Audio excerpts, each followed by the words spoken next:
Technology రంగం కొత్త పుంతలు తొక్కుతుంది. అనేక ఇన్వెన్షన్స్ బయటికి వచ్చినాయి. తాజాగా బ్యాటరీలు మనం లిథియం అయాన్ అని రకరకాల బ్యాటరీలు తయారు చేస్తుంటారు. కానీ Alberta and royal Melbourne institute of technology RIMT పరిశోధకులు నీటితో ఛార్జ్ అయ్యే సరికొత్త బ్యాటరీని డెవలప్ చేశారు. టెక్నాలజీ రంగంలో ఇది ఒక బిగ్ స్టెప్ అని చెప్పొచ్చు. దీనితో అగ్ని ప్రమాదాలు జరగవు, షార్ట్ సర్క్యూట్స్ వంటి ఏ ప్రాబ్లము ఉండదు. ఎలక్ట్రోలైట్లను ఉపయోగించుకొని సురక్షితమైన పర్యావరణ అనుకూలమైన ఎనర్జీ స్టోరేజ్ వ్యవస్థలను ఇది అందిస్తుంది.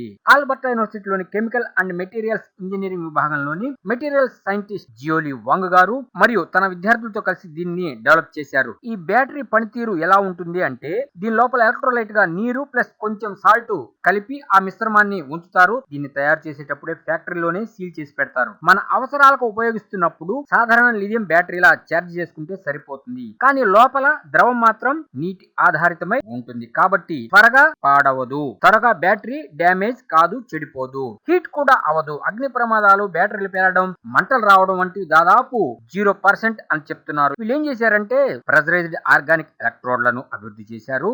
Energy density, chemical reactivity, electronic conductivity, thermal స్థిరత్వాన్ని పెంచి దాని ద్వారా దీన్ని డెవలప్ చేశారు. ప్రయోగ దశలోనే ఉంది. ఈ టెక్నాలజీ గాని బయటికి వస్తే భవిష్యత్తులో బ్యాటరీ వినియోగంలో ప్రమాదాలు చోటు చేసుకోవు. షార్ట్ సర్క్యూట్స్, బ్యాటరీలు కాలిపోవడం, పేలిపోవడం వంటి సమస్యలు ఉండవు. ఇటువంటి అద్భుతమైన టెక్నాలజీస్ ఇంకా అనేకమైనవి రాబోతున్నాయి. ఈ వీడియోలో వాడిన ఇమేజెస్ మా సొంతగా తయారు చేసుకున్నవి, ఎవరికి సంబంధం లేదు.